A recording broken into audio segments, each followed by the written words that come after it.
প্রত্যেকদিন কি রান্না করব সেটা ভাবতে ভাবতেই আমার অর্ধেকটা সময় কেটে যায়। ঠিক তেমনই তোমাদের প্রত্যেকদিন কি নতুন রেসিপি দেবো সেটা ভাবতে ভাবতেই আজকে আমার মাথা থেকে এই আইডিয়াটা বের হলো, আর চলো রেসিপিটা শেয়ার করা যাক। প্রথমেই একটা পাত্রের মধ্যে এখানে ৫ থেকে ৬ চামচ পোস্ত সেটা জল দিয়ে ভিজিয়ে রাখলাম। তারপর এখানে কিছুটা সজনে ডাঁটা আর একটু আলু লম্বা লম্বা করে কেটে নিয়েছি, আর কিছুটা মটরশুঁটি নিয়েছি, আর একটা মিডিয়াম সাইজের টমেটো এভাবে কেটে নিয়েছি। এরপর কড়াইতে বেশ কিছুটা সরষের তেল দিয়ে তার মধ্যে দিয়েছি চিনি, কালো জিরে, ছোটো চামচের হাফ চামচ হলুদের গুঁড়ো, ১ চামচ পেঁয়াজ বাটা, হাফ চামচ কাঁচা লঙ্কা বাটা। মশলাটা ভালো করে কষে নেওয়ার পরে দিলাম টমেটো কুচি। এরপর এখানে সবজিটা কেটে রাখা সবজিটাও দিয়ে দিয়েছি। কেটে রাখা সবজি দিয়ে একটু নাড়াচাড়া করে নিলাম।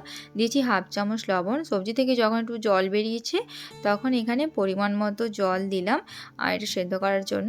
আর জলের পরিমাণটা বেশি দিয়েছি যাতে আলুটা ভালো করে সেদ্ধ হয়ে যায়।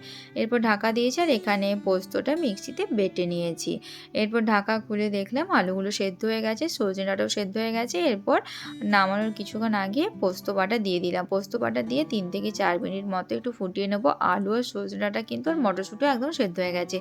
1/4 চামচ একটু লবণ অ্যাড করলাম, লবণটা একটু কম ছিল। ব্যাস এই পর্যায়ে এটা নামিয়ে নেব এবং গরম গরম ভাতের সঙ্গে খেতে এটা জাস্ট দুর্দান্ত লাগে। একবার পারলে এরকম বানিয়ে দেখো এবং খেতে কেমন হয়েছিল কমেন্ট করে জানাতে ভুলো না কিন্তু।